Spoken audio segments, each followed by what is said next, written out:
Hello and welcome to today's tutorial. Today we're diving into the fascinating world of graph coloring in Python.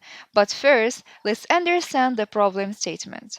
Our problem statement today is graph coloring. It's a problem that involves assigning colors to certain elements of a graph, subject to certain restrictions and constraints. In other words, the process of assigning colors to the vertex such that no two adjacent vertex have the same color is called the graph coloring. Now to make this process easier, we'll be using a Python library called Webcolors. You can install it using pip with the command pip install webcolors.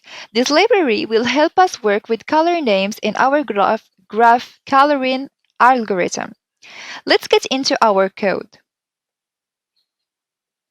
We start by importing the Webcolors library, which will help us work with color names. We then define a function coloration gluten, you can name it whatever you want, that takes a graph as input. We create an empty dictionary, colors, to store the colors assigned to each vertex. The variable colors disponibles is a list of color names available in the CSS tree standard. We use it to assign colors to the vertex.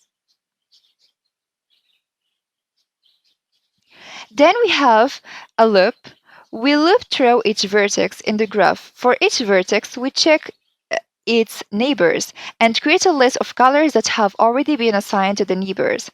Next, we try to find the first available color for the current vertex. We initialize color disponible to none, then we iterate through the color names and color disponibles. If a color name is not already assigned to any neighbor, we assign it to color disponible and break out of the loop. The function return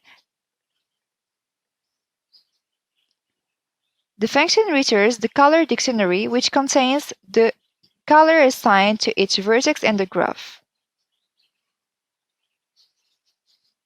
Finally, we provide an example usage of the coloration gluten function with a simple graph. This is our graph.